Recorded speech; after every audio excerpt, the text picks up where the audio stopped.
Hello friends, Namaskar, very good morning to all. How are you all? I hope you all are well and fine. બધા એકદમ મસ્ત મજામાં હશો, right? ચલો તો સ્ટાર્ટ કરીએ છીએ આપણું આગળનું કેમિસ્ટ્રીનું સેશન, જેમાં અત્યારે આપણે વાત કરતા હોઈએ કલીલની, રાઈટ? કલીલમય દ્રાવણની. અને એમાં આપણે આગળના લેક્ચરમાં શું જોયું હોય તો થોડું રિવાઇઝ કરી લઈએ. તો કલીલ વિશે આપણે વાત કરતા હતા અને એમાં પણ પર્ટિક્યુલરલી કલીલની બનાવટ આપણે જોઈ હોય, રાઈટ? લાયોફોબિક કલીલ જે છે એની બનાવટ જોઈ હોય અને સ્પેસિફિક એનું શુદ્ધિકરણ કરવું હોય, શા માટે શુદ્ધિકરણ કરવાનું, એનું શુદ્ધિકરણની પદ્ધતિ કઈ છે, એ બધાની આપણે વાત કરેલી હોય. તો હવે આપણે આગળ વાત કરવાના છીએ one of the most important topic, અને આ ચેપ્ટરનો સૌથી ઇમ્પોર્ટન્ટ ટોપિક એ એટલે એના ગુણધર્મો, રાઈટ? આ ગુણધર્મો, પ્રત્યેક ગુણધર્મ ઇમ્પોર્ટન્ટ છે as a MCQ, as a theory, બધી રીતે, રાઈટ? તો આજે આપણે 2-3 સવાલ એમાં જોઈશું. તો ગુણધર્મો અતિશય મહત્વના છે. સ્ટાર્ટ કરીએ છીએ કલીલમય દ્રાવણના ગુણધર્મો. કલીલમય દ્રાવણના ગુણધર્મોમાં પહેલું જ આપણને આપેલું છે દ્રાવ્ય સંખ્યાત્મક ગુણધર્મ. ભણી ગયા તમે દ્રાવ્ય સંખ્યાત્મક ગુણધર્મ? હા, તમે ભણી ગયા છો બીજા ચેપ્ટરમાં દ્રાવ્ય સંખ્યાત્મક ગુણધર્મો, રાઈટ? કયા કયા છે દ્રાવ્ય સંખ્યાત્મક ગુણધર્મો? ફટાફટ કોઈ કહી શકે? દ્રાવ્ય સંખ્યાત્મક ગુણધર્મો કયા કયા હતા? જો તમે યાદ કરો તો દ્રાવ્ય સંખ્યાત્મક, પહેલા તો ત્યાં સુધી યાદ કરો કયા કયા હતા દ્રાવ્ય સંખ્યાત્મક ગુણધર્મો, અને યાદ આવે તો લખી દેજો, રાઈટ? અને ત્યાં સુધી આપણે કહીએ કે દ્રાવ્ય સંખ્યાત્મક ગુણધર્મોની વ્યાખ્યા શું છે, રાઈટ? દ્રાવ્ય સંખ્યાત્મક ગુણધર્મ એની વ્યાખ્યામાં બીજા ચેપ્ટરમાં આપણે એવું કીધું હતું કે એવા ગુણધર્મો કે જે દ્રાવ્ય કણોની સંખ્યા પર આધાર રાખે પરંતુ તેના સ્વભાવ પર નહીં, તો એને કહેવાય દ્રાવ્ય સંખ્યાત્મક ગુણધર્મ. આવું જોયું હતું? સંખ્યા પર આધાર રાખે, એના સ્વભાવ પર નહીં, એને કહેવાય દ્રાવ્ય સંખ્યાત્મક ગુણધર્મ. અને એ દ્રાવ્ય સંખ્યાત્મક ગુણધર્મ કયા કયા હતા? તો ઓબ્વિયસલી તમને યાદ જ હશે, રાઈટ? 4 હતા, રાઈટ? 4 દ્રાવ્ય સંખ્યાત્મક ગુણધર્મો હતા. એમાં 4માં પહેલું જ હતું બાષ્પ દબાણમાં હતું સાપેક્ષ ફેરફાર, પછી હતું ઉત્કલન બિંદુ ઉન્નયન, ઠાર બિંદુ અવનયન અને અભિસરણ દબાણ. તો એના વિશે ડીપલી ચર્ચા આપણે ચેપ્ટર નંબર 2 માં કરેલી હોય, તો એના વિશે વધારે વાત આપણે અહીંયા નથી કરવાની. પણ એક વાત આપણે જોઈ છે, એક વાત આમાં આપણને આપેલી છે. શું છે? તમે વિચારો કે સમાન માત્રામાં, તમે વિચારો ખાલી કે સમાન માત્રામાં હું 2 બીકર લઉં. પહેલા બીકરમાં હું સાચું દ્રાવણ ભરું. સાચું દ્રાવણ એટલે કે NaCl નું દ્રાવણ હોય અથવા તો કોઈ પણ દ્રાવણ કે જે સાચું દ્રાવણ બનાવે છે. સાચું દ્રાવણ તમને ખબર ને, કે જે સમાંગ મિશ્રણ બનાવે. અને બીજામાં હું કલીલ દ્રાવણ લઉં છું. તો શેમાં દ્રાવ્ય કણોની સંખ્યા વધારે? ફરીથી, દ્રાવ્ય કણોની સંખ્યા શેમાં વધારે હોય? જો તમને એવું લાગતું હોય કે કલીલમાં વધારે હોય તો તમે ખોટા છો, રાઈટ? દ્રાવ્ય કણોની સંખ્યા સાચા દ્રાવણમાં વધારે હોય. શા માટે? તો કે ઓલરેડી તમે વિચારો, સૌથી નાના પાર્ટિકલ કોણ હોય સાચા દ્રાવણના, સમાંગ દ્રાવણના? તો એનો મતલબ સાચું દ્રાવણ છે ને, એના પાર્ટિકલ એટલા નાના હોય કે તમને દેખાય નહીં. તો એ તો કેટલી વધારે સંખ્યામાં હોય. જ્યારે આના માટે તો ફિક્સ છે, કલીલ માટે, કે 1 નેનોમીટર થી લઈને 1000 નેનોમીટરના પાર્ટિકલ હોય, એટલે એની પાર્ટિકલની સાઇઝ વધી ગઈ. તો સાઇઝ વધી જાય તો એટલા બધા એ આવી શકે નહીં. તો સાચા દ્રાવણના કમ્પેરમાં કલીલમય દ્રાવણમાં દ્રાવ્ય કણોની સંખ્યા ઓછી હોય. આથી અને દ્રાવ્ય કણોની સંખ્યા પર કોણ આધાર રાખે? દ્રાવ્ય સંખ્યાત્મક ગુણધર્મો. તો આપણને એવું આપેલું છે કે સાચા દ્રાવણના, સાચા દ્રાવણ માટેના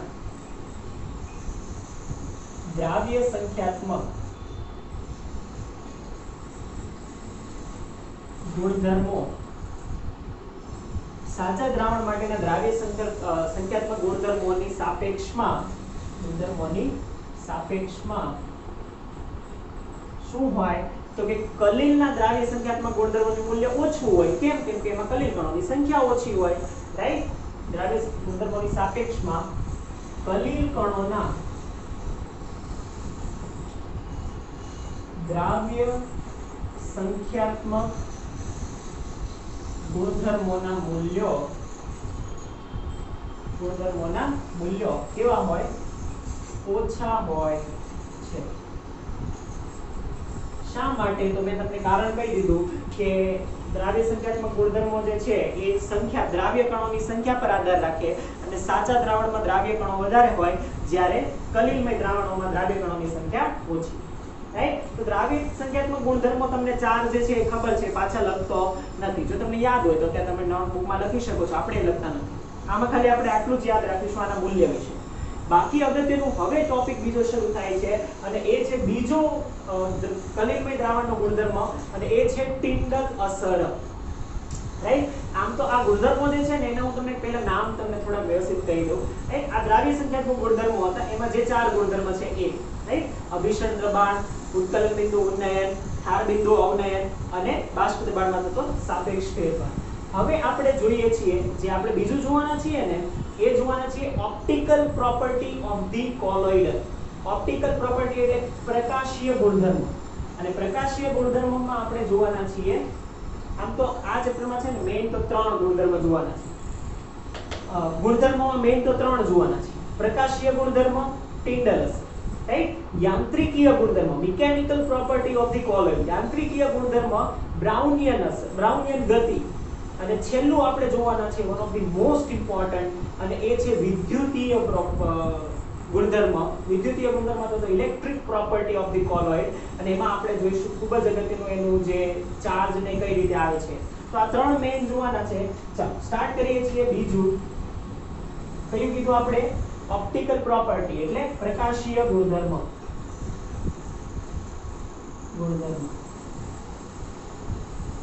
પ્રકાશીય ગુણધર્મ કહીએ છીએ. ચાલો પ્રકાશીય ગુણધર્મમાં શું કહીશું આપણે? તો કઈ અસર જોવાના છે તો એ પણ લખી દઈએ સાથે સાથે કે ટિન્ડલ અસર આપણે જોઈશું. રાઈટ? ટિન્ડલ અસર. પહેલા તો આ અસર છે શું એની હું તમને વાત કરું કે ટિન્ડલ અસર એટલે શું. તો કે તમારે શું કરવાનું? તો કે ટિન્ડલ અસર તમે જોઈ હોય ક્યારેક તમે આખું ઘર બંધ હોય, રાઈટ? બપોરના સમયે જ્યારે સૂર્યપ્રકાશ આવતો હોય અને આખું ઘર બંધ હોય અને ઘરની અંદર જે જાળી ઉપરનું માળિયું હોય ને એમાં જે વેન્ટિલેટર જાળિયું હોય એ જાળિયામાંથી પ્રકાશ આવતો હોય ને તો એ પ્રકાશ તમે જુઓ તો એની અંદર તમને બહુ બધા કણો દેખાય. આવી રીતનું બધાએ જોયું છે આવી રીતનું? હા, આવું દેખાય. એ જે દેખાય છે ને એને જ કહેવાય ટિન્ડલ અસર. રાઈટ? એ જે શંકુ બને છે ને એને કહેવાય ટિન્ડલ શંકુ. એની આપણે લખવાના છીએ. રાઈટ? તો આપણે તો કલિલમય દ્રાવણ વિશે જોવું તો કે કલિલમય જે દ્રાવણ છે એ કલિલમય દ્રાવણ હોય અને એ કલિલમય દ્રાવણનું જે બીકર હોય એમાંથી હું બેટરી એટલે એમાંથી હું પ્રકાશ પસાર કરું અને જો એ પ્રકાશને હું કાટ ખૂણે જોઉં, રાઈટ? એને 90 ડિગ્રી પર જોઉં ને તો મને એ પ્રકાશીય પથ પ્રજ્વલિત દેખાય. એ પ્રજ્વલિત પથને જ કહેવાય ટિન્ડલ શંકુ. પરંતુ જો એની સમાંતર દિશાથી જો આ તરફથી હું પ્રકાશ નાખું છું અહીંયાથી હું જોઉં ને તો મને કાંઈ દેખાય નહીં. એ સ્પષ્ટ દેખાય. રાઈટ? સ્પષ્ટ મીન્સ કે એ અંદર જે છે ને ક્લિયર દેખાય કે અંદર કશું છે નહીં. પરંતુ જો એને કાટ ખૂણે આપણે જોઈએ ને તો મને દેખાય કે યસ એક્ઝેક્ટલી એમાં જે છે ને નાના કણો તરે છે. રાઈટ? કલિલમય દ્રાવણ હોય એમાંથી આપણે પ્રકાશનું કિરણ પસાર કરીએ એટલે ટોર્ચ મારીએ ટૂંકમાં અને જો એને આપણે કાટ ખૂણે જોઈએ ને તો આપણને એની અંદર નાના કણો દેખાય એ પ્રકાશીય પથમાં. એને કહેવાય ટિન્ડલ અસર. જે પ્રકાશીય પથ પ્રજ્વલિત થાય છે એને કહેવાય ટિન્ડલ શંકુ. રાઈટ? સમજમાં આવશે? ચાલો એ આપણે લખવાનું છે. પહેલી વખત છે ને આ અસર ટિન્ડલે નથી જોઈ. ટિન્ડલે તો એને નામ આપ્યું કે આને કહીશું આપણે ટિન્ડલ શંકુ. આ અસર પહેલી વખત કોણે જોઈ? આવું દેખાય કોણે? ફેરાડે. એટલે પહેલા વખત આ અસર ફેરાડે નોટ કરી અને પછી ટિન્ડલે એને નામ આપ્યું કે આને ટિન્ડલ શંકુ છે. તો અસર ટિન્ડલ. રાઈટ? એના વિશે થિયરી આપી.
તો આપણે કહીશું કે 90 ડિગ્રી જો હું કઈ આમ બોર્ડ ની બહાર આમ ના દર્શાવી શકું એટલે હું નીચે દર્શાવું છું પણ તમારે સમજવાનું શું કે 90 ડિગ્રી છે કે આ બીકર ને 90 ડિગ્રીએ જો જોવામાં આવે ને એટલે કે જ્યાં આ ટોર્ચ છે તો આ દિશામાં જો જોવામાં આવે તો શું દેખાય તો કે કલીલ કણ સ્પષ્ટ દેખાય ને ટિન્ડલ અસર દેખાય પરંતુ જો આપણે આ દિશામાં જોઈએ પેરેલલ ટુ ધી ટોર્ચ જો એ દિશામાં જોઈએ તો આપણને દેખાય નહીં કલીલ ના દેખાય રાઈટ આપણને સ્પષ્ટ દેખાય કે અંદર કશું છે જ નહીં તો એનો મતલબ કે આ 90 ડિગ્રીએ જે ઓબ્ઝર્વ થાય છે ને એને જ આપણે કહીશું ટિન્ડલ અસર અને આ જે શંકુ બને આ જે બનશે ને એ પ્રકાશ આ રીતનો બને રાઈટ આ રીતનો ફેલે તો એને આપણે કહીશું ટિન્ડલ શંકુ આ રીતનો જે ફેલે ને આને કહેવાય ટિન્ડલ શંકુ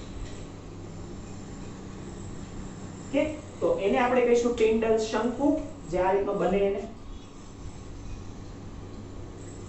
કે અને આને કહીશું ટિન્ડલ અસર કે ચાલ તો જે પ્રકાશિત પથ દેખાય છે એને જ કહીશું આપણે ટિન્ડલ શંકુ તો આપણે લખી દઈએ પ્રકાશિત પથને ટિન્ડલ શંકુ કહે છે જે પ્રકાશિત થાય ને પ્રજ્વલિત થાય એ પ્રજ્વલિત થતા પથને આપણે કહીશું ટિન્ડલ શંકુ ફાઇન ચાલ તો હવે આપણે આના પરથી કહીએ કે આના પરથી તો પ્રોપર્ટી શું આપણને ખબર પડી તો એક વાત અગત્યનું ખબર પડી જો હવે તમે બધું ભણી ગયા છો તમને ઓલમોસ્ટ કેમિસ્ટ્રી ઘણું બધું આવડે છે તમને ખબર છે પ્રકાશ શું છે ચલો ફટાફટ પ્રકાશ શું છે પ્રકાશ એ વિદ્યુત ચુંબકીય વિકિરણ છે આ બધાને યાદ છે કે પ્રકાશ પણ એક પ્રકારનું વિકિરણ છે અને તમે ફિઝિક્સમાં ભણો ને YDSE young double slit experiment ને બધા એક્સપેરિમેન્ટ ભણો છો તો એમાં તમે ભણતા હોય કે જ્યારે પ્રકાશની કોઈ પદાર્થ આવી જાય પ્રકાશના માર્ગમાં તો શું થાય તો કે જો એ નાનું એકદમ બારીક નાનું હોય ને પદાર્થ તો એનું પ્રકિરણન થાય જે પ્રકાશનો પથ છે એ પ્રકિરણન પામે એટલે કે એકદમ જો ક્યારે પ્રકિરણન થાય તો કે એ જે છે એ એક્ઝેક્ટ સાઈઝમાં હોય તો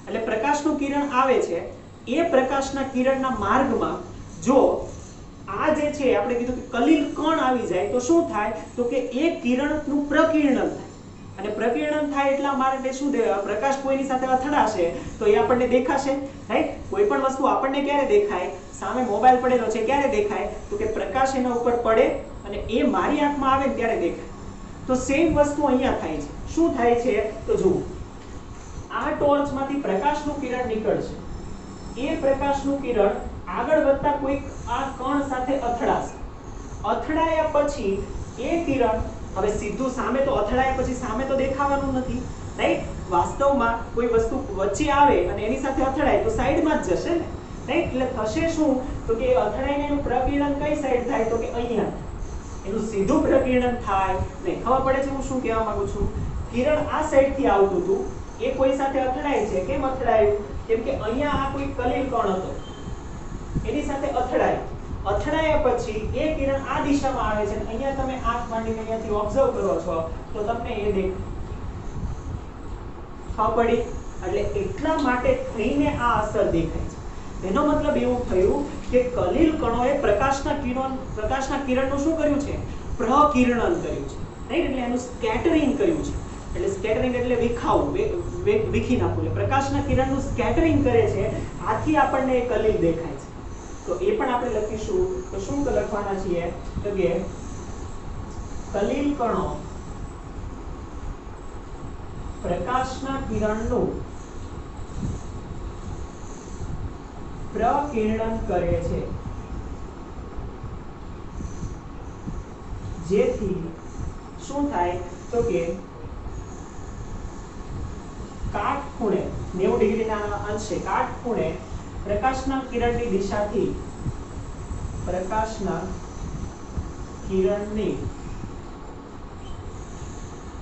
દિશાથી કાટખૂણે જોતા શું દેખાય તો કે કલીલ કણો દેખાય છે આપણને એમાં કલીલ કણો સ્પષ્ટ જોઈ શકાય છે કાટખૂણે જોતા ટિન્ડલ શંકુ દેખાય છે પરંતુ પ્રકાશના કિરણની સમાંતર જોઈ શકાય નહીં શું ન જોઈ શકાય એટલે જોઈ શકાય એટલે આપણે આંધળા ના થઈ જઈએ ટિન્ડલ શંકુ ના દેખાય કે સમાંતર ટિંડલ શંકુ જોઈ શકાય નહીં, કે સમાંતર જોઈ શકાય નહીં એટલે ટિંડલ શંકુ જોઈ શકાય નહીં એમ જ લખજો તમે. ફાઇન. તો આ રીતનું જે છે ને એને કહેવાય ટિંડલ અસર. હવે એના માટે જો પહેલું જે હતું ને પહેલો સિલેબસ ત્યારે અહીંયા સુધીનું જ આપેલું હતું કે આવું જ થાય, પરંતુ હજી તો તમને આમાં છે ને વધારે વ્યવસ્થિત રીતે આપેલું છે કે એક્ઝેક્ટલી ટિંડલ અસર થવાનું કારણ બે છે. એક તો પ્રકાશનું કિરણ અને બીજું કે જે આ કલિલ કણ છે ને એ ટિંડલ અસર એના કારણે દેખાય ને પ્રકાશનું કિરણ કલિલ કણ સાથે અથડાયું અને અથડાયા પછી એ બીજી કોઈ દિશામાં ફંટાયું જ્યાંથી આપણે એને જોઈએ છે. તો હવે એનો મતલબ એવો થયો કે આપણને બે વસ્તુ દેખાય. શું દેખાય? તો કે કલિલ કણ દેખાય ને આ ટિંડલ શંકુ દેખાય. તો એ બે કઈ બાબતોના આધારે ટિંડલ શંકુ અથવા તો ટિંડલ અસર દેખાય એ બાબતો આપણે લખવાની છે કે કઈ બાબતો જરૂરી છે ટિંડલ અસર માટે, આવશ્યક શરતો કઈ. તો એ આવશ્યક શરત આપણે લખવાના છીએ. ચાલો ઇરેઝ કરીશું. આ નોટ ડાઉન કરી લીધું, રાઈટ? તો ટિંડલ અસર માટેની આવશ્યક શરત લખીએ છીએ, ઇરેઝ કરીશું. રાઈટ? આ ડાયાગ્રામ પણ ડ્રો કરી લેજો.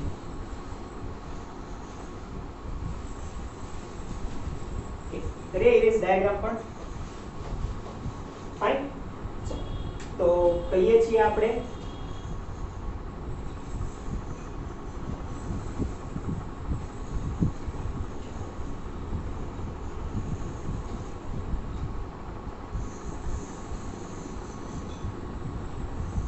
તો આપણે આવશ્યક શરત લખવાના છીએ અને એ છે ટિંડલ અસર માટેની આવશ્યક શરતો.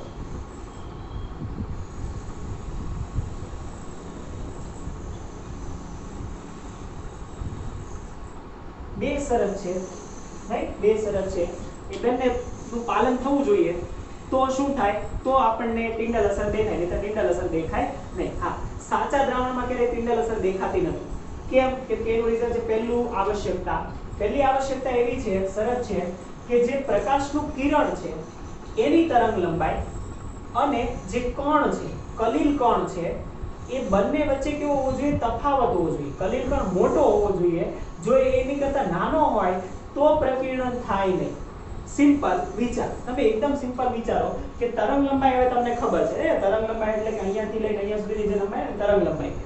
હવે વિચારો કે પ્રકાશનું કિરણ આવે છે, પરંતુ પ્રકાશના કિરણ કરતા જો કલિલ કણ નાનો હશે એકદમ, રાઈટ? તો શું થશે? તો કે એ એની સાથે અથડાશે જ નહીં.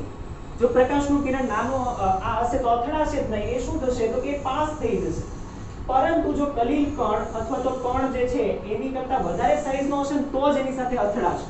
એટલે પહેલી ખૂબ સરસ શરત આપણને આપેલી છે. તો આપણને એવું કીધું છે કે તરંગ લંબાઈ કરતા કણોનો જે વ્યાસ છે એ નાનો ના હોવો જોઈએ, રાઈટ? તરંગ લંબાઈ કરતા પ્રકાશના કિરણની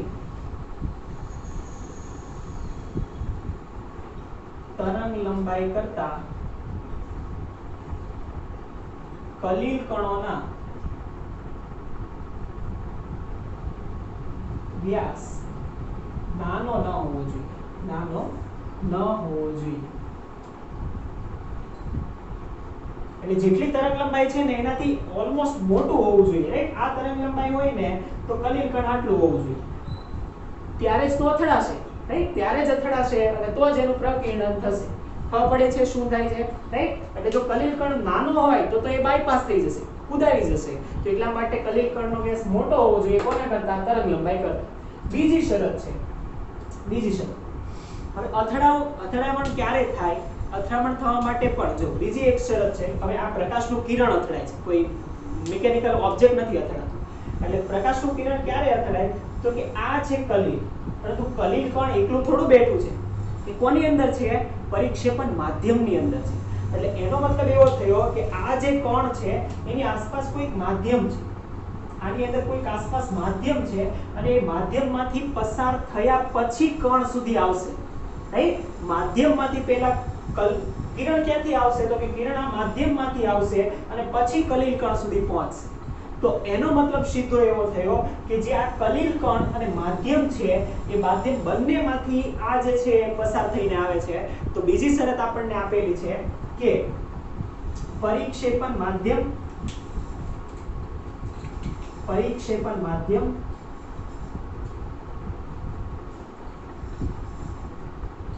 અને પરિક્ષેપિત કલા એટલે કલી, રાઈટ? પરિક્ષેપણ માધ્યમ અને પરિક્ષેપિત કલા વચ્ચે વક્રી ભવનાંક, જો હવે વક્રી ભવનાંક આપેલો છે, વક્રી ભવનાંક ખૂબ મોટો તફાવત હોવો જોઈએ. વક્રી ભવનાંક વચ્ચે, વક્રી ભવનાંકમાં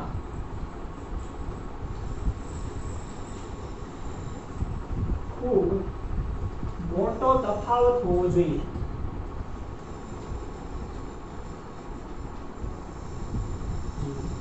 રાઈટ, જો હવે તમને ક્લિયર આઈડિયા આવી ગયો હશે કે વક્રી ભવનાંક ને બધું આપણે ક્યારે ચેક કરીએ, જ્યારે પ્રકાશની વાત વિશે વાત કરતા હોય ને ત્યારે, પ્રકાશના કિરણ વિશે વાત કરતા હોઈએ ત્યારે. તો અત્યારે આપણે એવું કહીએ છીએ કે કલિલ કણ અને માધ્યમ આ બંનેમાંથી જેનો વક્રી ભવનાંક છે એની વચ્ચે બહુ તફાવત હોવો જોઈએ, ત્યારે જેની સાથે ચોક્કસતાથી અથડાઈ શકે. જો બંને સરખા જેવા હશે ને તો એ માધ્યમ જ બની જશે. જો બંનેના વક્રી ભવનાંક સરખા હશે તો શું થશે, તો પ્રકાશનું કિરણ કલિલ કણ સુધી જ નહીં પહોંચે.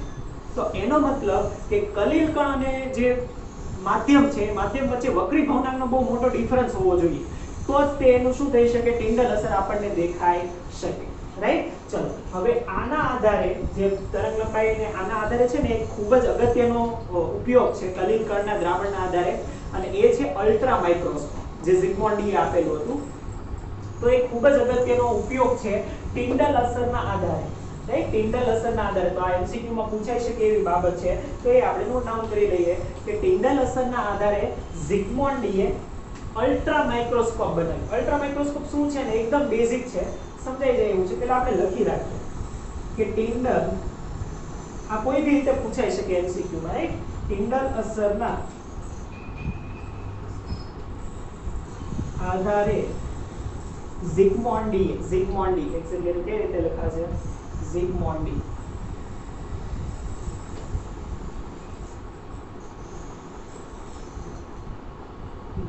અલ્ટ્રા માઇક્રોસ્કોપ બનાવ્યું.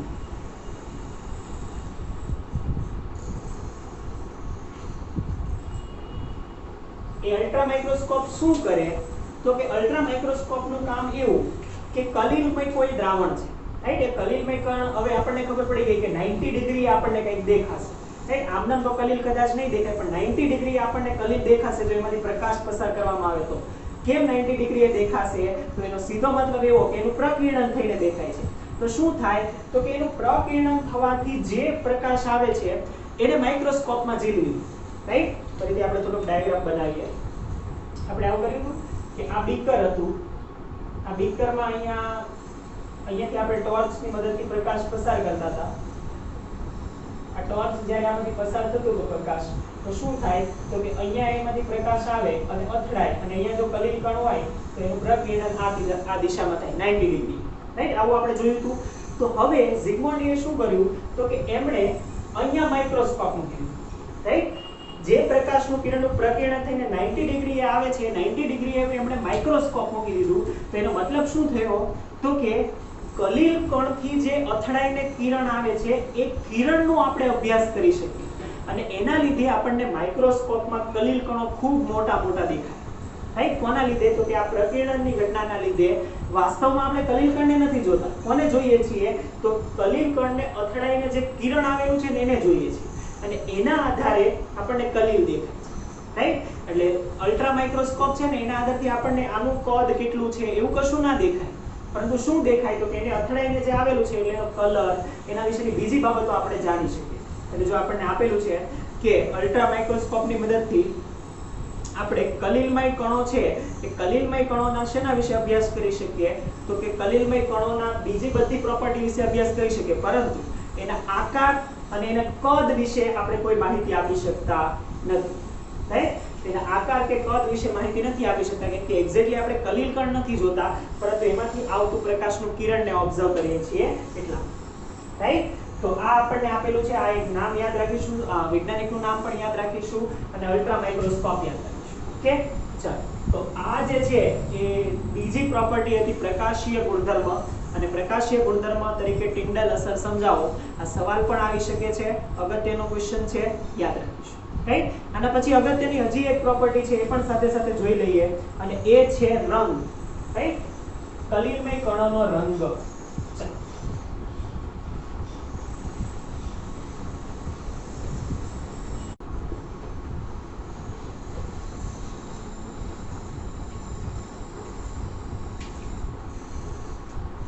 ત્રીજી પ્રોપર્ટી આપણે કહીએ છીએ એ છે રંગ, કલિલમય કણોનો રંગ. તો રંગ વિશે આપણે વાત કરવાના છીએ. ચાલો, તો રંગમાં આપણે શું કહીશું? તો કે રંગ શું છે? તો કે કલર હવે તમને ખબર હોવી જોઈએ, રાઈટ? તમે 11મા ધોરણમાં ચેપ્ટર 2 ભણેલા હતા, રાઈટ? એમાં સ્પેક્ટ્રમ ભણેલા હતા, રાઈટ? એમાં દ્રશ્યમાન વર્ણપટ ભણેલા હતા, દ્રશ્યમાન વર્ણપટ. એમાં દ્રશ્યમાન વર્ણપટમાં આપણે 7 રંગો જોયા અને એ રંગો આપણે જોયા હતા કે 400 નેનોમીટર થી 750 નેનોમીટરની વચ્ચેનો જે પટ્ટો છે ને એ માનવ આંખ જોઈ શકે છે અને એમાં આપણને અલગ અલગ કલર દેખાય છે. યાદ છે બધાને? તો એનો મતલબ આપણને એવો થયો કે કલર કશું છે નહીં, એને ચોક્કસ તરંગ લંબાઈનો પ્રકાશ હોય ને તો એનો કલર એવો હોય. એગ્રી? રાઈટ? એ જો 400 નેનોમીટર હોય ને તો એ જાંબલી રંગ હોય અને એ જો 700 નેનોમીટર હોય તો એ લાલ રંગ. બરાબર? તો એનો મતલબ કે જેવી તરંગ લંબાઈ એવો એનો કલર. અને તરંગ લંબાઈ ક્યાંથી આવે? પ્રકાશમાંથી. તો કલિલમાં પ્રકાશ ક્યાંથી આવશે? તો કે જે પ્રકિરણન પામશે ત્યાંથી. તો કે પ્રકિરણન અથડાયા પછી જે પ્રકાશ ઉદ્ભવે છે એ પ્રકાશની જે તરંગ લંબાઈ હશે એ તરંગ લંબાઈના આધારે આપણને શું મળશે? તો કે એ તરંગ લંબાઈના આધારે આપણને કલર મળશે. ખબર પડે છે? રાઈટ? ચાલો, આપણે કહીએ છીએ કલિલમય કણોના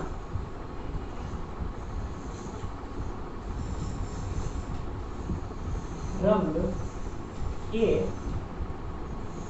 પ્રકિરણન પામેલા પ્રકાશના તરંગ પર પ્રકાશના તરંગ લંબાઈ પર આધાર રાખે છે.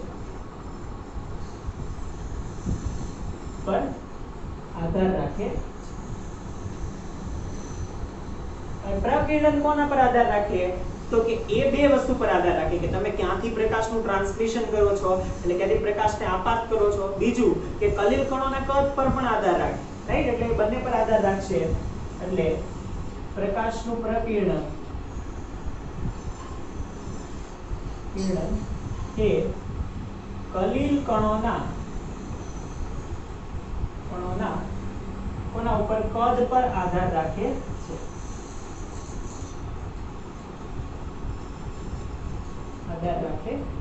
આથી જો આપણને આપેલું છે કે દૂધ ને પાણીનું જે મિક્સચર છે ને એ મિક્સચરને જો આપણે ચોક્કસ એંગલથી જોઈએ તો એ દૂધિયા કલરનું દેખાય. એનું કારણ શું? તો કે એનું કારણ એ છે કે એનો જે કલિલ કણોનો કદનો જે વ્યાસ છે એ પ્રમાણેનો હશે કે જેનું પ્રકિરણન થઈને આપણને એવું દેખાય.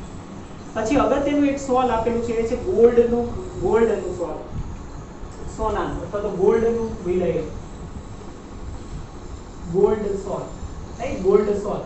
ગોલ્ડ સોલ અથવા તો સોનાનું કલિલ. આ જે સોનાનું કલિલ છે એ સોનાનું કલિલનો પણ ચોક્કસ કલર છે. વાસ્તવમાં તેનો કલર સોનેરી હોવો જોઈએ પરંતુ એવું થતું નથી. એ કલિલ કણોના વ્યાસ પર આધાર રાખે. જેમ જેમ કલિલ કણોનો વ્યાસ વધતો જાય તો પહેલા જાંબલી દેખાય, પછી સોનેરી દેખાય અને પછી રાતા તરફ જાય. તો એ છેલ્લે વાદળી તરફ જતો રહે. તો એનો મતલબ કે ગોલ્ડ સોલ છે જેમ જેમ આપણે કલિલ કણોનો વ્યાસ વધારીશું એમ એમ કલર શું થતો જાય? જો આપણને આપેલું છે કે જેમ જેમ કણોનો વ્યાસ વધે, માપ વધે તેમ જાંબલી, પછી વાદળી અને પછી સોનેરી કલર બને છે, રાઈટ? તો જાંબલીથી સોનેરી તરફ એટલે રાતા તરફ પ્રસ્થાન કરે.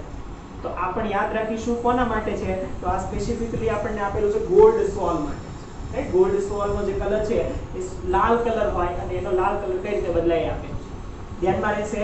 તો રંગ વિશે આપણને બહુ થોડુંક આપેલું છે. ખાલી એટલું યાદ રાખીશું કે કોના ઉપર આધાર રાખે છે અને ક્યાંથી ઉદ્ભવે છે. વાસ્તવમાં આ છે ને સમજવાનું વધારે છે, રાઈટ? યાદ રાખવાનું. તો આ સમજીશું, વ્યવસ્થિત રીતે યાદ રાખીશું. ફાઇન?